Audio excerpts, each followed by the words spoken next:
हमने अक्सर पढ़ा होगा योग सूत्र में कि अष्ट सिद्धियाँ होती है, जैनिज्म में कि 64 रिद्धि होती है।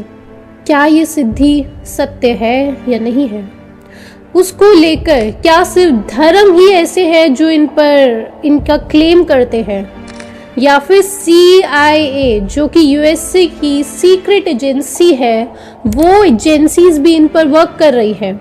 उसको लेकर हमने बहुत इम्पॉर्टेंट कुछ सिद्धियों के बारे में समझा था, जैसे कि टेलीपोर्टेशन, जो कि PRC चाइना में इतने सारे साइकिक्स, इतने सारे बच्चों को ट्रेनिंग देकर टेलीपोर्टेशन अचीव की गई थी। और वो जो बातें हमने जानी थी वो सब कुछ ऑफिशियली ऑन रिकॉर्ड्स था, वो सब कुछ वेल रिकॉर्डेड था। आज एक ऐसी ही एबिलिटी के बारे में हम सबसे पहले समझेंगे। एक ऐसी ही एबिलिटी है मैग्नेटो रिसेप्शन। मैग्नेटो रिसेप्शन का मीनिंग होता है कि ये जो पूरी पृथ्वी है, इसमें कुछ मैग्नेटिक फील्ड लाइंस बह रही है और इंसानों के पास ऐसी एबिलिटी है कि हम पृथ्वी की उन फील्ड लाइंस को आभास कर सकते हैं। जिस प्रकार से इंसानों को टेम्परेचर पता चल जाता है कि गर्मी महसूस हो रही है या सर्दी महसूस हो रही है, जिस प्रकार से इंसानों को ये आभास हो जाता है कि अभी भूख लग रही है, अभी भूख नहीं लग रही है, बिल्कुल उसी प्रकार से इंसानों के पास ऐसी एबिलिटीज़ भी एग्जिस्ट करती थी कि हम ये पता लगा सकते थे कि किस तरफ नॉर्थ है, किस तरफ साउथ है, किस तरफ ईस्ट है, वेस्ट है। केवल सन की डायरेक्शन को आंखों से देखकर नहीं, बल्कि अगर हमें ब्लाइंड फोल्ड कर दिया जाए तो भी ऐसी एबिलिटीज इंसानों के पास थी कि आंखें बंद करके भी हम बता सकते थे यहाँ नॉर्थ है, यहाँ साउथ है। इस एबिलिटी को कहा जाता है मैग्नेटो रिसेप्शन। और ये जो एबिलिटी है इंसानों की, इसे कौन बता रहे हैं, उसको लेकर कुछ पुख्ता सबूत सामने आए हैं। सबसे लेटेस्ट उदाहरण हम जानेंगे जो कि है 2019 का, यूनिवर्सिटी ऑफ कैलिफोर्निया, कैलिटेक। उस यूनिवर्सिटी में कुछ एक्सपेरिमेंट्स हुए हैं। बट किशविंग जो है, उन्होंने, ये साइंटिस्ट का नाम है, जिन्होंने इन एक्सपेरिमेंट्स को कंडक्ट करा है, और ये 2019 की ही बात है। उसमें उन्होंने एक चेम्बर क्रिएट करा। उस चेम्बर की कुछ इस प्रकार की खूबी थी कि वहाँ पर कोई भी इलेक्ट्रिसिटी मौजूद नहीं थी, कोई साउंड मौजूद नहीं था, और इंसानों को उस चेम्बर में बिठाया जाता है। वहाँ पर कोई लाइट भी मौजूद नहीं थी, क्योंकि ऐसा समझ में आ रहा था कि अगर कोई और लाइट सोर्स या आवाज़ या इलेक्ट्रिसिटी या ये वाईफाई, इनके सिग्नल्स अगर इंसानों के पास होते हैं तो हो सकता है कि इंसानों की ये मैग्नेटो रिसेप्शन वाली एबिलिटी को इफेक्ट हो। तो इस वजह से ऐसा एक चेम्बर क्रिएट किया गया और उस चेम्बर में इंसानों को बिठाया गया। कुछ देर उन्हें बोला गया कि आप एकदम रिलैक्स हो जाएं, और साथ ही में उनके सर पर सेंसर्स लगा दिए गए हैं ताकि उनके ब्रेन के जो सिग्नल्स हैं वो देखे जा सके। कुछ 64 इलेक्ट्रोड्स वाले सेंसर्स उन पर लग चुके हैं, और वहीं पर इंसान को बोला जा रहा है कि एकदम रिलैक्स हो जाएं आप। जब इंसान रिलैक्स हो जाता है तो उसके बाद शुरू होता है ये एक्सपेरिमेंट। उस एक्सपेरिमेंट में उन्होंने मैग्नेटिक फील्ड लाइंस को दौड़ाया है। वो जो चेम्बर था उसके आसपास मैग्नेटिक फील्ड लाइंस को दौड़ाया जाता है, north to south, north to south, ऐसे दौड़ाया जा रहा है। अब इंसान को तो नहीं आभास कि मैग्नेटिक फील्ड लाइंस है नहीं है, क्योंकि एक एक्सपेरिमेंट था।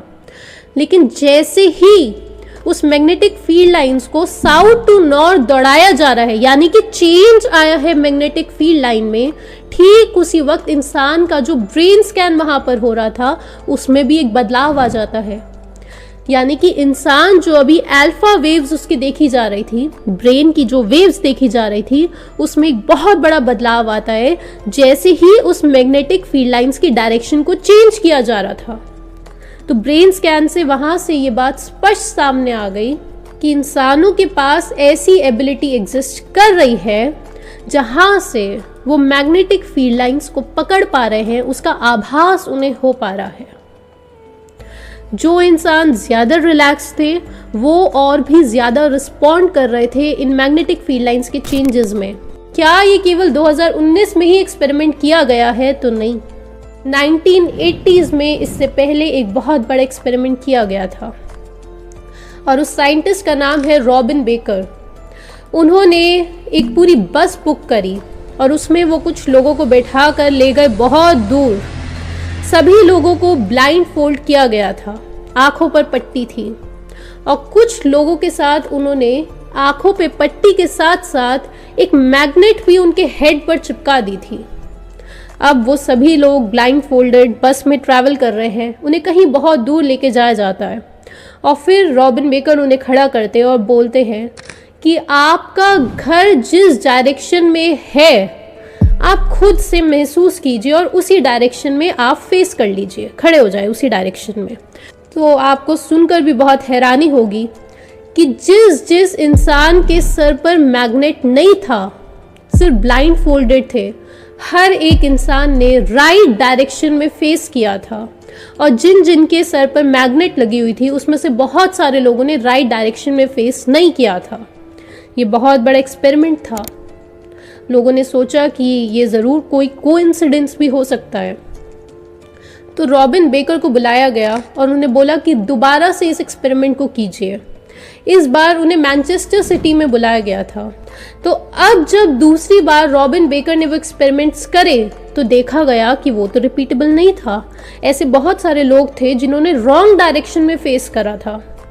तो रॉबिन बेकर की काफ़ी उन्होंने बोला कि ये रॉन्ग है, ऐसी कोई एबिलिटीज़ नहीं है। इस बात को बहुत छुपाने की कोशिश की गई, लेकिन उसके कुछ ही सालों बाद ये बात एकदम सामने आई कि जिस जगह पर दोबारा से एक्सपेरिमेंट्स कंडक्ट किए गए थे वहाँ पर उस शहर में बहुत सारे AM रेडियो स्टेशंस के टावर्स लगे हुए थे।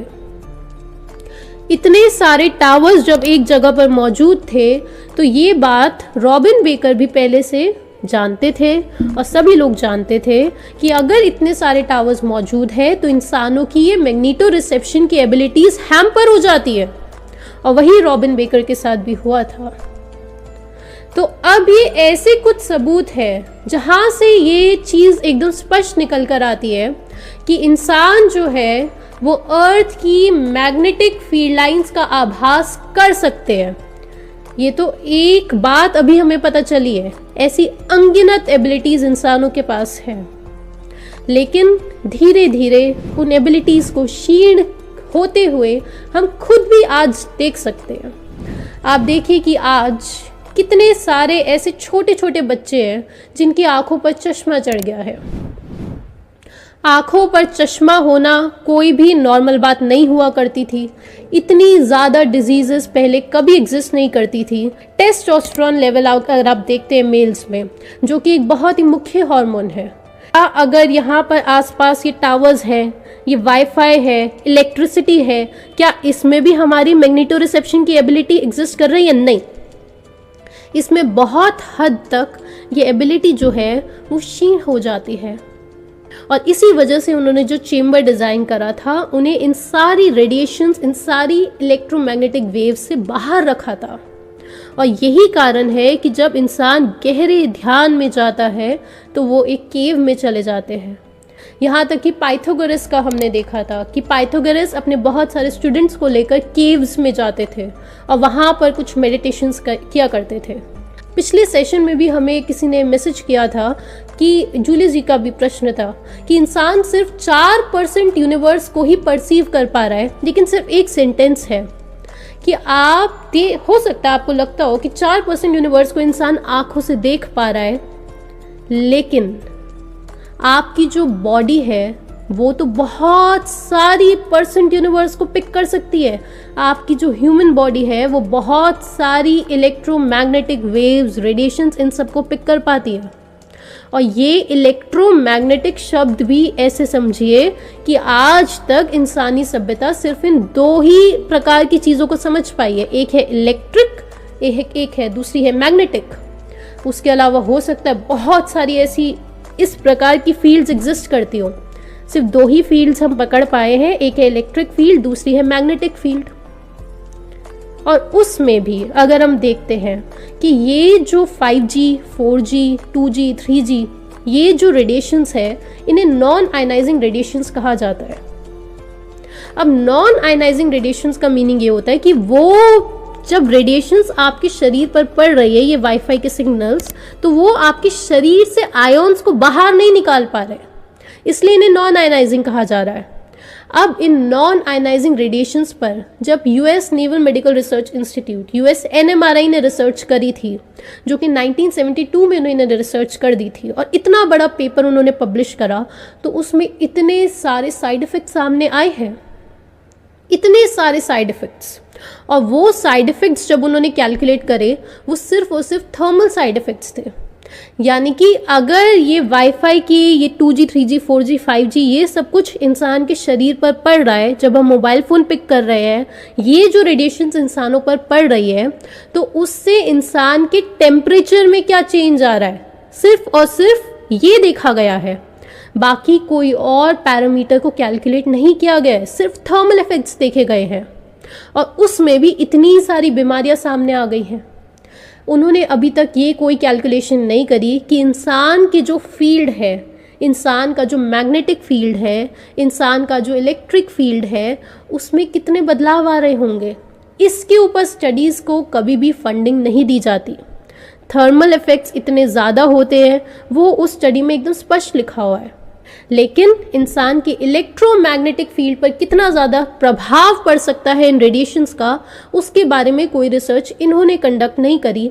लेकिन ये रॉबिन बेकर की जो हमने एक्सपेरिमेंट जाना, जो अभी यूनिवर्सिटी ऑफ कैलिफोर्निया कैलिटेक में जो रिसर्च सामने आई है 2019 में, उसमें ये बातें एकदम स्पष्ट कर चुकी है कि इंसानों की इलेक्ट्रोमैग्नेटिक फील्ड पर कुछ ना कुछ प्रभाव तो पड़ रहा है, इस मैग्नेटिक फील्ड, इस रेडिएशंस का।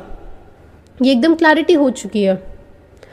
अब आप ये समझें कि पृथ्वी जो है, उसकी वो जो मैग्नेटिक फील्ड लाइंस हम बोल रहे हैं, उसका क्या मीनिंग है। अर्थ की मैग्नेटिज्म कैसे आती है, हम वो विचार करते हैं। जो साइंटिस्ट बोल रहे हैं, अगर हम उन्हीं तथ्यों को देखें, तो उसके हिसाब से नासा का कहना है कि पृथ्वी जो है वो अगर गोल है, जैसे वो लोग कहते हैं, तो अब उस पृथ्वी की 3 लेयर्स होती है।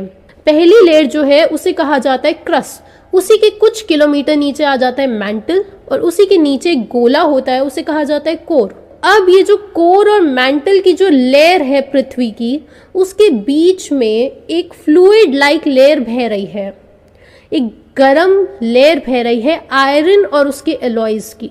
अब ये जो लेयर बह रही है, वो कहते हैं जब से पृथ्वी बनी है 4.3 बिलियन ईयर्स अगो, जो इनके आंकड़े हैं, तो तब से लेकर अभी तक ये लेयर धीरे धीरे करके ठंडी हो रही है।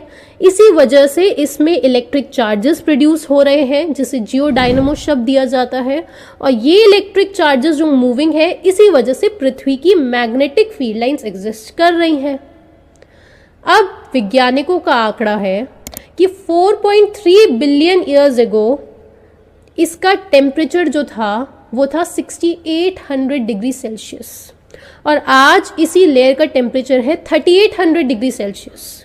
तो तब से लेके अभी तक 3000 डिग्री सेल्सियस में कूलिंग हो गई है इस लेयर की। इसी वजह से आज तक अर्थ की मैग्नेटिज्म एग्जिस्ट कर रही है। अभी हाल ही में university of Blaise Pascal Paris में, बहुत बड़ी यूनिवर्सिटी है, वहाँ पर ये रिपोर्ट पब्लिश होती है कि 3000 डिग्री सेल्सियस का तो कोई बदलाव ही नहीं आया। अब वो बोल रहे हैं कि 3000 डिग्री सेल्सियस की तो कूलिंग हुई नहीं है, सिर्फ और सिर्फ 300 डिग्री सेल्सियस की कूलिंग हुई है। 3000 से 300 डिग्री सेल्सियस पर अब उतर के आ चुके हैं। ये इनके आंकड़े हैं जो हम आपके सामने रखना चाहते थे। तो अब सवाल यहाँ उठता है कि इतने सालों में सिर्फ 300 डिग्री सेल्सियस की अगर कूलिंग हुई है, तो अर्थ की मैग्नेटिज्म कहाँ से आ रही है फिर? जवाब दीजिए। तो अब वो 300 डिग्री सेल्सियस की कूलिंग के अलावा इन्होंने एक और नई चीज़ निकाली है। तो उसका जवाब वो देते हैं कि हमें ऐसा लगता है कि पृथ्वी जो है वो स्लाइटली फ्लैट है। शायद ये स्लाइटली फ्लैट का शब्द उन्होंने दिया है कि अर्थ जो है वो स्लाइटली फ्लैट है, और इसी वजह से मून जो है, अब ये नया एंगल जुड़ रहा है, मून जो है, मून की वजह से अर्थ पे जो रिवर्स है उस पर बहुत इम्पैक्ट पड़ता है। मून की वजह से टाइड्स ऊपर नीचे होती है, जो हम लोगों को पढ़ाया गया है, मून से टाइड्स ऊपर नीचे हो रही है, उस वजह से क्या हो रहा है कि मेंटल जो है उसमें कुछ ऐसे बहाव आ रहा है, मेंटल जो है उसमें कुछ शिफ्ट्स आ रहे हैं। इस वजह से क्या हो रहा है कि वो जो मॉल्टन लेयर है उसमें भी इम्पैक्ट आ जा रहा है, और इस मेंटल की मूवमेंट की वजह से भी पृथ्वी की मैग्नेटिज्म एग्जिस्ट कर रही है। तो अब यहाँ पर नई बात अभी हाल ही में जोड़ी गई है, और ये एक वेल इस्टेब्लिश्ड कंसेंसस भी आज इस तरफ बढ़ चुके हैं वैज्ञानिक, कि मून जो है उसका पृथ्वी पर बहुत इम्पैक्ट पड़ता है, पृथ्वी की मैग्नेटिक फील्ड लाइंस पर बहुत इम्पैक्ट पड़ता है मून का। और अभी तक ऐसे कितने सारे धर्म हैं जो इसी बात को स्पष्ट शब्दों में बोल रहे थे। हम आपको बहुत सिंपल से, अगर आप एस्ट्रोलॉजी को देखेंगे, एस्ट्रोलॉजी में बहुत ही स्पष्ट शब्दों में बोला गया है कि मून जो है उसका इंसान के मन पर बहुत बड़ा प्रभाव पड़ता है। अमावस्या के दिन अलग प्रकार की मेडिटेशंस की जाती है, फुल मून पर इंसान का मन बहुत हावी हो सकता है, मून का इतना बड़ा इम्पैक्ट पड़ सकता है, ये एस्ट्रोलॉजी में स्पष्ट लिखा हुआ है, ये कोई नई बात नहीं है। और आज वैज्ञानिक बोल रहे हैं कि मून से टाइड्स पर इम्पैक्ट पड़ता है, इस वजह से अर्थ की मैग्नेटिज्म भी एग्जिस्ट कर रही है। तो अर्थ की मैग्नेटिक फील्ड लाइंस बहुत हद तक मून से लिंक्ड है, मून का बहुत बड़ा रोल है। हम उम्मीद करते हैं कि आपको इंसानों की इस एबिलिटी के बारे में समझ आ रहा होगा, वैज्ञानिक जो तथ्य प्रेजेंट कर रहे हैं वो आपको समझ में आ रहे होंगे कि कैसे मून का इम्पैक्ट आज ऐड किया गया है अचानक से, कि अर्थ की मैग्नेटिज्म में एग्जिस्ट कर रहा है। और साथ ही में अगर आप और भी चीज़ें पढ़ेंगे कि जो एनिमल्स होते हैं, बर्ड्स होते हैं, उनमें ये मैग्नेटो रिसेप्शन की बहुत ज़्यादा एबिलिटीज़ होती है। बर्ड्स को आप देखते हैं कि जब से टावर्स लगे हैं उनकी माइग्रेशन करने में दिक्कत हो रही है उन्हें, क्योंकि रास्ता भटक जा रही हैं बर्ड्स, ये बहुत कॉमन बात है। मोल्स होते हैं, यहाँ तक कि बैक्टीरिया जो होते हैं, फिशेस जो होती है, उनमें भी एबिलिटी होती है कि वो सही डायरेक्शन में ट्रैवल करते हैं। उनके पास जीपीएस नहीं होता, फिशेस के पास कोई जीपीएस नहीं है। यहाँ तक कि डॉग्स जो है और बहुत सारे एनिमल्स हैं, उनकी लाइफस्टाइल इसी प्रकार की होती है कि वो खुद से सही डायरेक्शंस में ही काम कर रहे होते हैं। और वास्तुशास्त्र का आप जानते होंगे कि ये एकदम स्पष्ट वास्तुशास्त्र में बोला गया है, और स्टडी भी सामने आई है sleepfoundation.org की, कि जब आप स्लीप कर रहे हैं तो आपके जो पैर है वो नॉर्थ की तरफ फेसिंग होने चाहिए। तो उससे क्या होता है, उससे इंसान का ब्लड प्रेशर जो है वो लो भी होता है, यानी कि नॉर्मल रेंज में रहता है। ये स्टडीज़ भी सामने आ रही है और ये बात वास्तुशास्त्र में भी बहुत पहले से बताई गई है। ऐसी बहुत सारी चीज़ें हैं, ये एक एबिलिटी के बारे में हमने जाना, ऐसी बहुत सारी एबिलिटीज़ के बारे में हम आगे के सेशंस में जानते रहेंगे।